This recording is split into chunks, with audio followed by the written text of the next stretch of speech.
Hello and welcome to our channel. In today's video, we're looking at how to lead a stage gate review meeting, the moment where key project decisions are made or sometimes delayed depending on how well the meeting is run. We'll walk through what it takes to keep that meeting focused, efficient, and outcome driven so you leave with clear decisions, not confusion. Let's start with why good meeting leadership matters. Even with strong preparation, a poorly managed meeting can derail progress.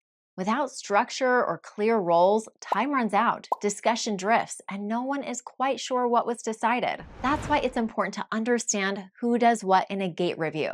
There are three key roles. First, the project leader. They present the case, walking through the essentials and making a clear recommendation.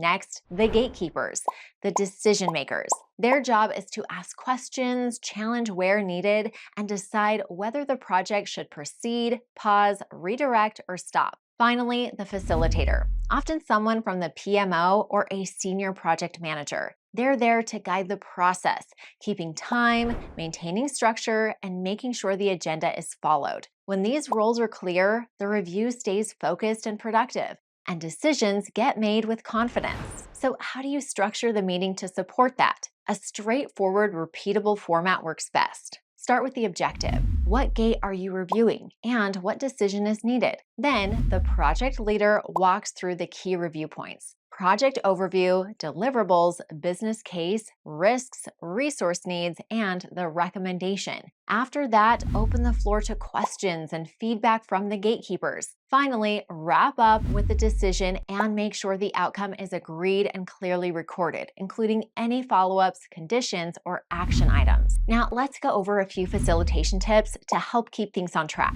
Use a clear agenda. Even a basic one helps set expectations. Appoint a timekeeper or facilitator to keep the meeting focused and moving. Set rough time limits for each section, not rigid, but enough to keep discussions from overrunning. If something important comes up that's off topic, log it and return to it after the meeting. And before closing, restate the final decision, including any conditions and next steps, so there's no ambiguity about what was agreed. To wrap up, a strong gate review is structured, focused, and ends in action, not another round of meetings. When roles are clear, the format is simple, and the meeting is well guided, you get better outcomes and stronger decisions. If you found this video helpful, be sure to check out our other stage gate videos for more practical tips and explore the tools linked below to support your process. Thanks for watching and see you next time.